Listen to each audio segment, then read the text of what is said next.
భారత్ పాకిస్తాన్ల మధ్య ఉద్రిక్త వాతావరణం యుద్ధానికి దారి తీస్తుంది. యుద్ధం జరుగుతుందన్నట్టుగా భారతీయులు భావిస్తున్నారు.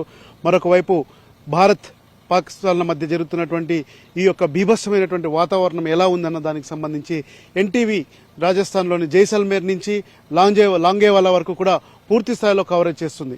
1971లో జరిగినటువంటి యుద్ధ సమయంలో లాంగేవాలాకి పాకిస్తాన్ సైన్యం చొచ్చుకొని రావడం, తర్వాత భారత సైన్యం దాన్ని తిప్పికొట్టడంతో 1971లో ఆ యొక్క ఘన విజయాన్ని సాధించింది. దాన్ని ఇప్పటికీ కూడా భారత్ ఘనంగా చెప్పుకుంటున్న పరిస్థితి. ప్రస్తుతం నేను లాంగేవాలా వెళ్లే రూట్లో ఉన్నాను. ఈ మొత్తం అంతా కూడా డిజర్ట్తో కూడినటువంటి పరిస్థితి. ప్రతి ఒక్క ఇది కూడా ఒక్క నరమానవుడు కూడా కనిపించరు. ఎప్పుడో ఒకప్పుడు వాహనాలు వెళ్తున్నటువంటి పరిస్థితి. మొత్తం 100 కిలోమీటర్లకు పైగా ఇలాంటి మొత్తం ఎడారి ప్రాంతం ఉంటుంది. పిచ్చి చెట్లు, తుమ్మ చెట్లతో మొత్తం అంతా కూడా కప్పబడి ఉంటుంది. రైట్, ఈ మార్గంలో ఎన్టీవీ కవరేజ్ వెళ్ళడానికి వెళ్లే సమయంలో బంకర్స్, మన కెమెరామ్యాన్ గణపతి క్లోజ్ షాట్స్లో చూపిస్తబోతున్నాడు. ఆ బంకర్స్ దగ్గర మొత్తం అంతా కూడా ప్రత్యేకంగా ఏర్పాటు చేశారు. పాకిస్తాన్ నుంచి ఏ క్షణమైనా కానీ ఎప్పుడైనా కానీ పూర్తి స్థాయిలో యుద్ధం వస్తే కనుక ఆర్మీ జవాన్లు కూడా అక్కడ ఉండి మానిటరింగ్ చేసి ఈ ప్రాంతంలోకి ఎవరిని చొచ్చుకురానికి ఉండడానికి ప్రత్యేకంగా ఏర్పాటు చేశారు. సో బంకర్లు ఎలా ఉంటున్నాయి? బంకర్లో సైన్యం పూర్తి స్థాయిలో రక్షణతో ఉంటూ మనందరినీ కాపాడడానికి ఇక్కడ వాళ్ళు కాపలా కాస్తుంటారు. సరిహద్దు ప్రాంతాల్లోనే ఎక్కువగా ఈ యొక్క బంకర్స్ ఉంటాయి. ఎలా ఉన్నాయో చూద్దాం. ఇప్పుడు ప్రస్తుతం ఎన్టీవీ ఆ ప్రయత్నం చేస్తుంది. మొత్తం అంతా కూడా ఇక్కడికి వెళ్తున్నాం. మనం వెళ్ళి పూర్తి స్థాయిలో ఒక బంకర్ ఎలా ఉండబోతుందన్న దానికి సంబంధించి కూడా చూద్దాం. ఈ యొక్క ఏదైతే ఎడారి ప్రాంతం అంతా ఉందో అక్కడ 24 గంటల పాటు వంతుల వారిగా పనిచేస్తారు మన సైనికులు.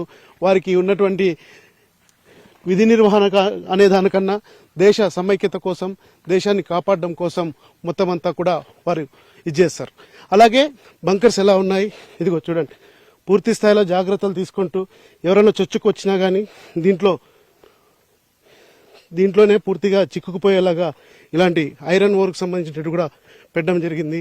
బంకర్లో దాక్కుంటారు.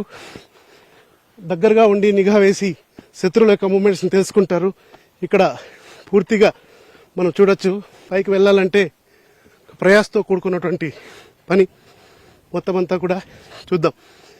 బంకర్స్లో మన సైన్యం అక్కడ చూడొచ్చు ఎలా ఉంది చూడండి. ఎండలకు కాలిపోతున్నటువంటి పరిస్థితి.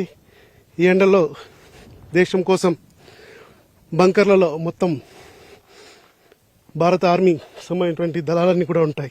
ఇది లోపలికి వెళ్ళేటువంటి మార్గం.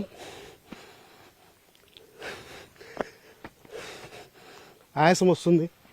ఎందుకంటే అత్యంత ఎత్తైన ప్రాంతంలో బంకర్లు ఏర్పాటు చేసుకొని వాటి ద్వారా రక్షణ ఇస్తూ మొత్తం అంతా కూడా గస్తీ కాస్తుంటారు.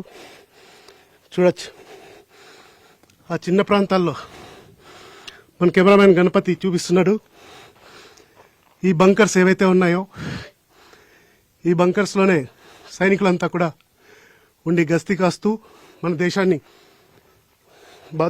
బోర్డర్లో పాకిస్తాన్ నుంచి కూడా కాపాడే ప్రయత్నం చేస్తుంటారు. చాలా ఎత్తైన ప్రాంతం ఇది.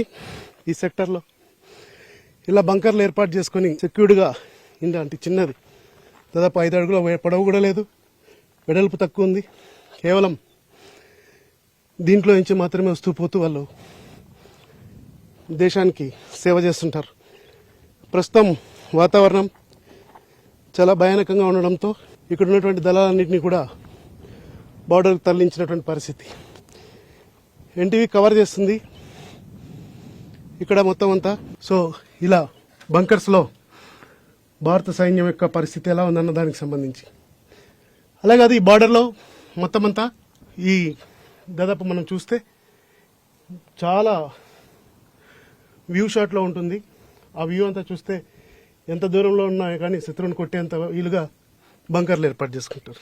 ఈ బంకర్కి సంబంధించి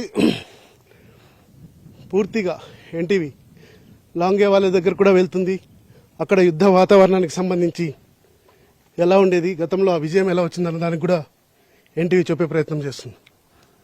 ఆన్ రోడ్ టు లాంగేవాలాలో బంకర్స్ దగ్గర నుంచి దినకర్ ఎన్టీవీ కెమెరామెన్ గణపతితో కలిసి.